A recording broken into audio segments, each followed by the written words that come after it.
Last fall, Norm and I rode east out of Toronto, looking to spend a couple of days exploring the Catskill Mountains located an hour or so northwest of New York City. Our ultimate destination was the tiny town of Bethel, New York, the site of the famous Woodstock concert back in 1969.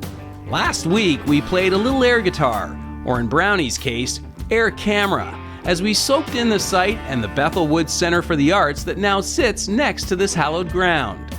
Soon after, we were back in the saddle, riding east, with smiles under our visors. Smiles that just continued to widen as we discovered the road to Port Jervis, better known as the Hawk's Nest.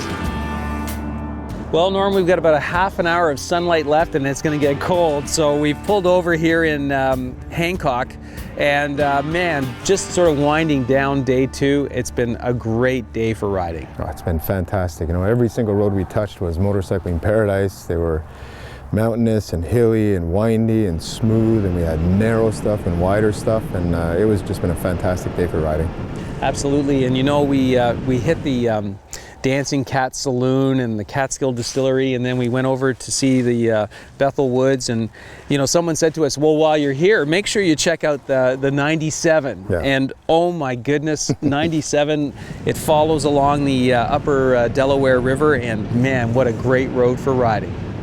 It was pretty cool till we saw that deer, but other than that, it was it was all good. But obviously, you know, again, riding in the fall, it's getting to dusk. You gotta watch what you're doing. But the Catskills have really delivered on what they had to offer to us, and we weren't sure what we were going to get when we were coming here. But obviously, it's been wonderful, and I'd recommend it to anybody. You got to get down here and do some riding in this area. It's just fantastic. Yeah, now one of the things we didn't really get a chance to explore were some of the old resorts, the history here from the 30s and the 40s and the 50s, you know, when all the Jewish families used to come up here in the summertime from New York City. There's a pile of resorts, a lot of them are gone now, but the history of that, the Borscht Belt, they used to call it, with you know, the comedians and the musicians, and you know, there's just some great history there, and there's lots of artists now that are in the region, so there's lots to see and do. Absolutely, and if I remember last night, we were looking at the map just when we were in Oyenta.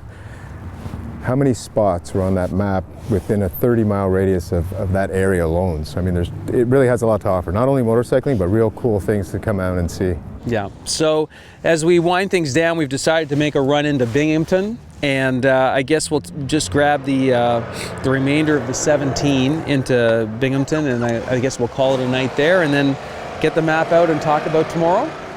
Yeah, I think tomorrow we'll head a little bit west of 81 and see if we can't touch on a bit of the Finger Lakes region as we make our way back up to the 401 in Ontario. It's a very cool area as well. All right, well, the weather's broken. I think it's supposed to be really nice tomorrow, so looking forward to more in this ultimate ride. Exactly. Nice stuff.